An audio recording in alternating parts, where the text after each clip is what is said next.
안녕하세요. 여러분, 오늘은 듣기만 해도 속이 뻥 뚫리는 듯한 유쾌하면서도 때로는 황당한 우리 예시이야기 속 지혜를 함께 나눠볼까 합니다. 특히 요즘 시대에도 찰떡같이 맞아떨어지는 사자성어.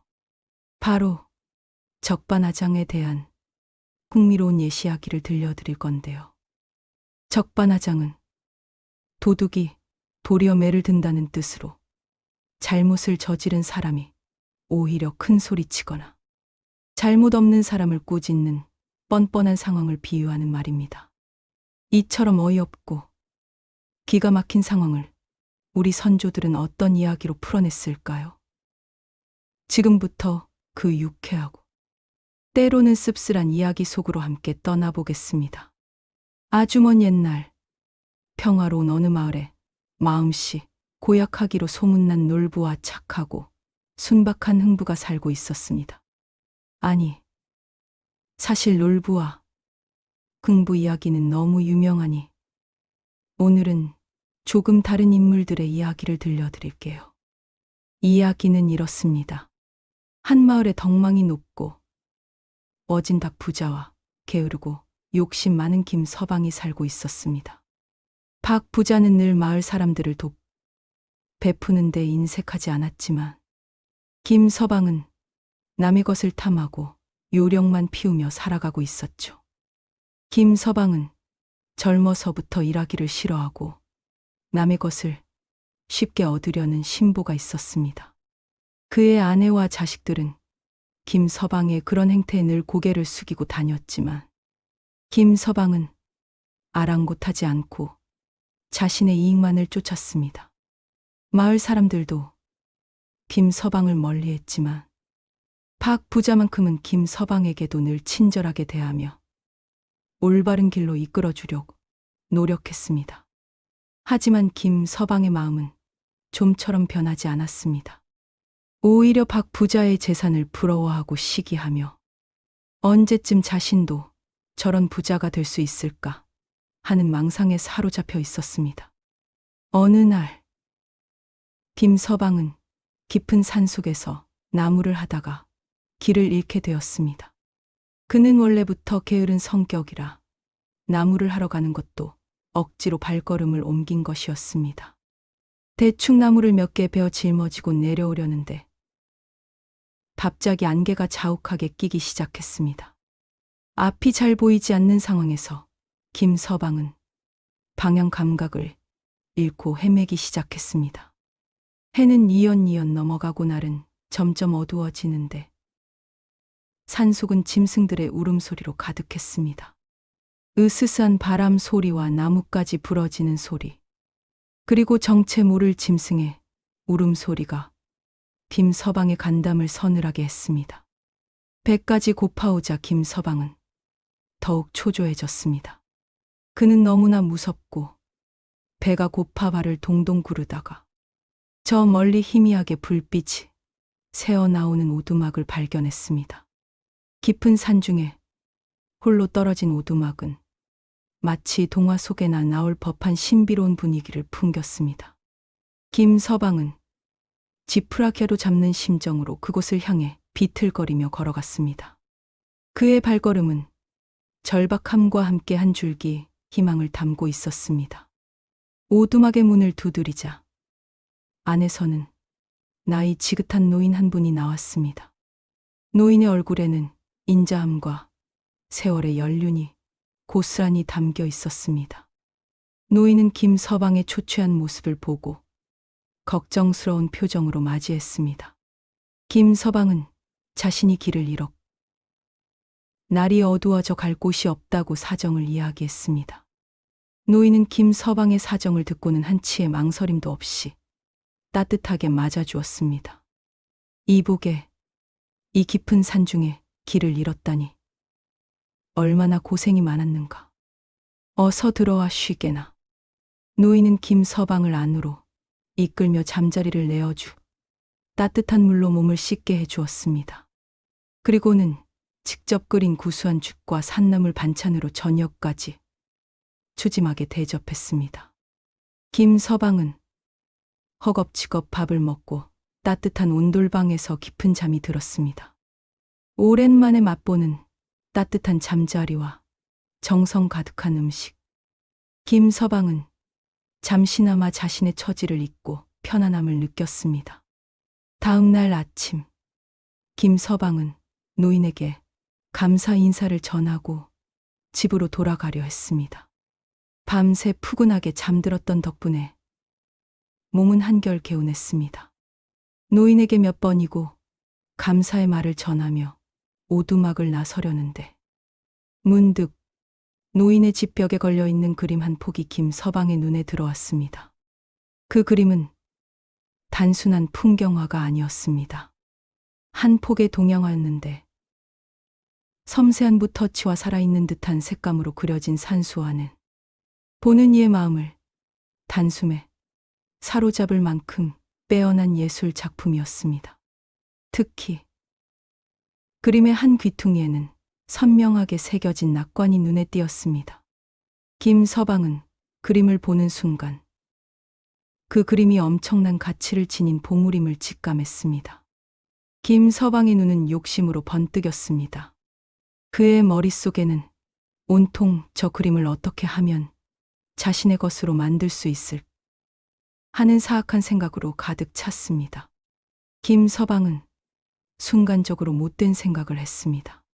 그는 노인이 잠시 뒷간에 간 사이 주위를 살피더니 벽에 걸린 그림을 슬쩍 떼어냈습니다. 그리고는 품속에 감추고 도망치듯 오두막을 빠져나왔습니다. 노인에게는 할아버지, 신세를 많이 졌습니다. 바빠서 먼저 갑니다. 라는 형식적인 인사말만 남긴 채 쏜살같이 산길을 내달렸습니다.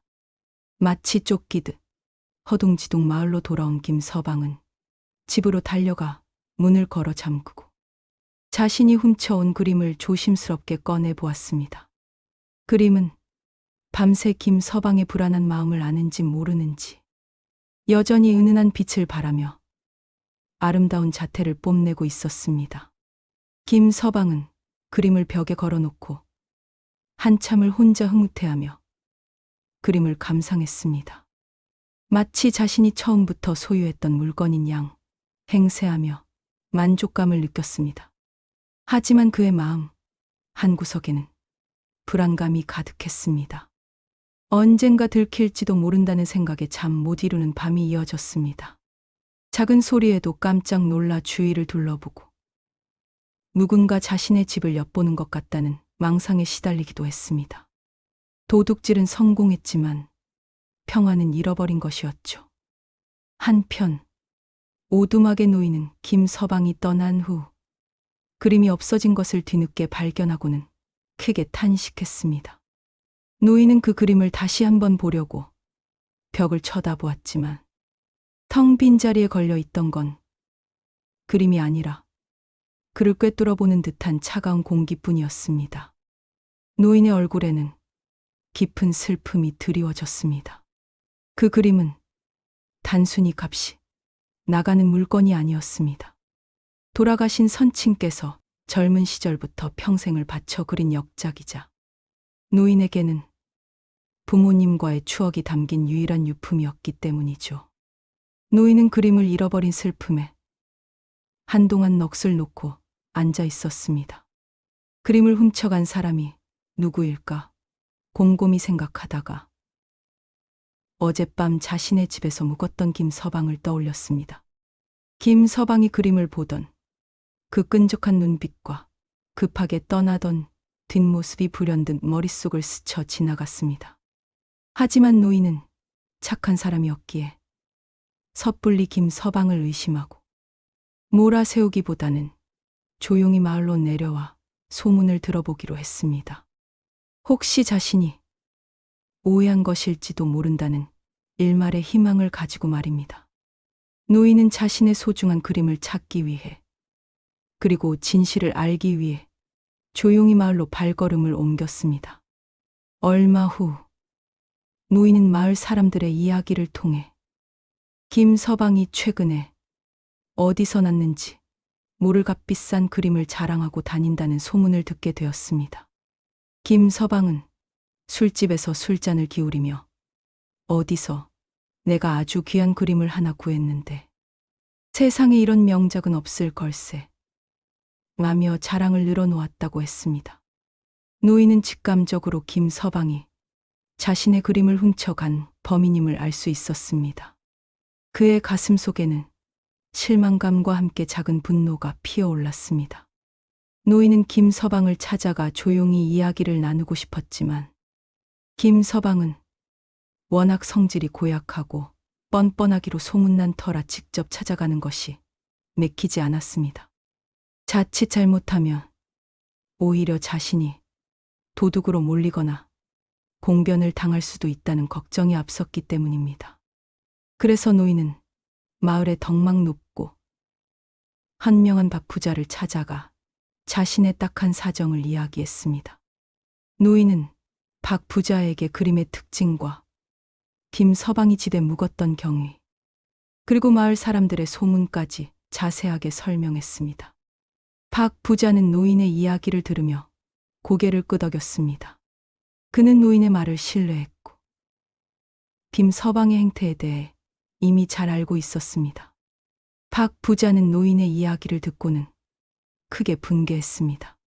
그는 단순히 그림 한 점을 도둑 맞은 것이 아니라 정직하게 살아가는 사람의 마음을 상하게 한 김서방의 뻔뻔한 행동에 화가 났습니다. 그는 곧바로 김서방의 집으로 찾아갔습니다. 박 부자가 김서방의 집에 들어서자 아니나 다를까 거실 벽에는 노인의 그림이 보란듯이 걸려 있었습니다. 김서방은 각 부자의 갑작스러운 방문에 당황한 기색이 역력했지만 이내 침착한 척하며 박 부자를 맞이했습니다. 박 부자는 김서방의 수상한 태도를 눈치챘지만 겉으로는 아무렇지도 않은 듯 침착하게 김서방에게 그림에 대해 물었습니다. 김서방, 이 그림이 참으로 멋지구려. 붓터치가 살아있고 색감이 아주 빼어나네. 어디서 이렇게 귀한 그림을 얻었는가? 이런 명작은 흔히 볼 수 있는 것이 아닐세. 김서방은 각 부자의 질문에 순간 당황했지만 이내 뻔뻔한 표정으로 말했습니다. 그의 얼굴에는 일말의 죄책감도 찾아볼 수 없었습니다. 아, 이 그림 말입니까? 하, 박 부자님께서도 그림을 알아보시는군요. 이건 제가 아주 오래전부터 소중히 간직해오던 저희 집안의 가보랍니다. 대대로 전해 내려오는 귀한 그림이지요. 선친께서 물려주신 것이라 제게는 그 어떤 재물보다도 값진 보물이랍니다. 김서방은 태연하게 거짓말을 늘어놓았습니다. 그의 목소리에는 일말의 떨림도 없었습니다. 오히려 당당하기까지 했습니다. 박 부자는 김서방의 뻔뻔함에 속으로 혀를 내둘렀습니다. 하지만 그는 화를 내지 않고 다시 차분하게 물었습니다. 그렇다면 김서방의 조상 중에 이처럼 훌륭한 그림을 그리는 이가 있었단 말인가? 그림 솜씨가 예사롭지 않은데 그 화가의 이름이라도 알 수 있을까? 김서방은 순간 당황했지만 이번에도 능청스럽게 대답했습니다. 물론이지요. 저희 증조할아버지께서 워낙 그림의 조예가 깊으셔서 이런 명작을 남기셨답니다. 그분은 한때 이 나라에서 이름을 떨치셨던 유명한 화가이셨다오. 마을 사람들도 모두 인정하는 바이지요. 하하. 김서방은 눈 하나 깜짝하지 않고 거짓말을 이어갔습니다. 그의 얼굴에는 자부심마저 느껴졌습니다. 마치 자신이 진정으로 그 그림의 주인이 되는 듯한 착각에 빠진 듯했습니다. 박 부자는 김서방의 뻔뻔함에 드저 실소할 수밖에 없었습니다. 그의 속은 부글부글 끓었지만 감정을 억누르며 마지막 확인을 해보기로 했습니다. 이때 박 부자가 빙긋이 웃으며 말했습니다. 그의 미소는 왠지 모를 서늘함을 담고 있었습니다. 허허, 참으로 놀랍구려. 김서방의 증조 할아버지께서 이토록 뛰어난 화가셨다니. 그런데 어째서 이 그림에는 어르신의 낙관이 찍혀 있는 것이오. 이 낙관은 얼마 전까지 이웃마을 오두막에 사시던 최 노인의 것인데 말이지. 나는 최 노인과 오랜 친구라서 이 낙관을 한눈에 알아보겠네. 박 부자가 그림의 한 귀퉁이를 가리키자 김서방의 얼굴은 새파랗게 질렸습니다. 그의 눈동자는 심하게 흔들렸고 입술은 바싹 말랐습니다. 그는 더 이상 아무 말도 할 수 없었습니다. 그제야 김서방은 자신의 거짓말이 명백하게 들통났음을 깨달았습니다. 박 부자의 예리한 지적에 김서방은 온몸의 기운이 빠져나가는 것을 느꼈습니다. 그의 심장은 발각된 도둑처럼 격렬하게 요동쳤습니다. 하지만 김서방은 여기서 멈추지 않았습니다. 그의 뻔뻔함은 상상을 초월했습니다. 그는 갑자기 얼굴을 붉히며 버럭 소리를 질렀습니다. 마치 자신이 피해자인 양 분노하는 모습이었습니다. 아니, 박 부자님, 지금 저를 도둑으로 몰아가시는 겁니까? 제가 힘들게 산속에서 발견한 그림을 가지고 왜 이러시는 겁니까? 제가 직접 발견해서 가져온 그림인데 왜 제 소유가 아니라는 말입니까? 오히려 저의 소중한 그림을 빼앗으려 드는 박 부자님이야말로 도둑이 아닙니까? 남의 재산을 탐하는 자는 바로 부자님 아니겠습니까? 김서방은 적반하장도 유분수지. 오히려 박 부자를 향해 큰 소리를 치며 화를 냈습니다. 자신이 훔친 그림을 가지고 당당하게 자신의 소유라고 주장하며 진실을 말하는 박 부자를 도리어 도둑으로 몰아가는 그의 모습은 그야말로 적반하장 그 자체였습니다. 이 광경을 지켜보던 마을 사람들은 모두 혀를 내둘렀습니다. 김서방의 뻔뻔함에 어이가 없어 웃음조차 나오지 않을 지경이었죠. 어떤 이는 황당하다는 듯 헛웃음을 지었고 어떤 이는 기가 막히다는 듯 혀를 찼습니다. 김서방의 이러한 태도는 마을 사람들의 공분을 샀습니다. 박 부자는 김서방의 이러한 태도에 기가 막혔지만 침착하게 대응했습니다. 그는 김서방의 집 앞에 모여든 마을 사람들을 향해 자초지종을 설명했고 노인을 데려와 그림의 진위를 확인시켰습니다. 최 노인은 자신의 그림임을 증명하는 여러 가지 증거를 제시했고 김서방은 더 이상 변명할 여지가 없게 되었습니다. 결국 김서방의 거짓말은 명명백백하게 드러났고 마을 사람들의 따가운 시선과 비난 속에 그림을 돌려주고 망신만 당하게 되었다는 이야기입니다. 김서방은 그 후로 마을에서 고개를 들고 다닐 수 없게 되었고 그의 이름 앞에는 늘 뻔뻔한 도둑 김서방이라는 수식어가 따라붙게 되었습니다. 이 사건 이후로 김서방은 자신의 잘못을 뉘우치고 정직하게 살려고 노력했다고 전해집니다. 이 이야기처럼 적반하장은 잘못을 저지른 사람이 오히려 피해자나 진실을 말하는 사람에게 큰 소리치 화를 내는 어이없는 상황을 비유할 때 사용됩니다. 방귀 뀐 놈이 성낸다는 속담이나 물에 빠진 놈 건져 놓으이 내봇집 내놓으라 한다는 속담 역시 비슷한 의미로 쓰이죠.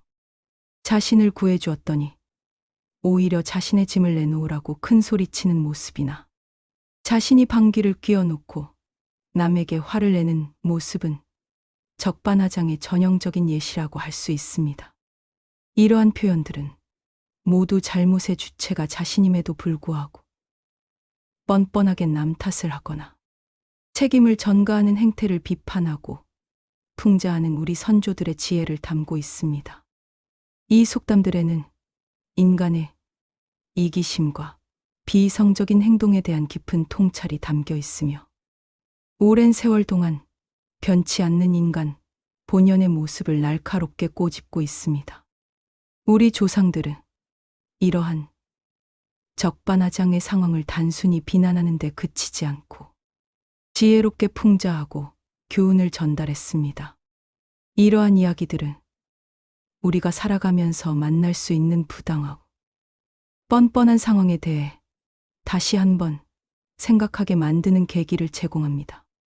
때로는 유머러스하게, 때로는 씁쓸하게 다가오는 이 예시이야기 속에서 우리는 여전히 유유한 삶의 지혜를 얻을 수 있습니다.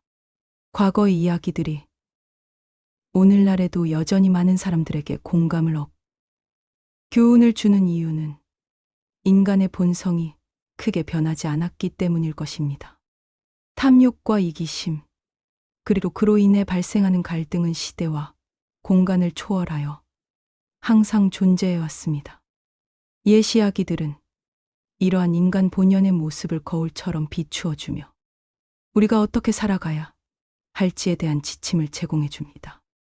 오늘날에도 우리는 정치, 사회 문제나 일상생활에서 적반하장과 같은 상황을 자주 접하게 됩니다.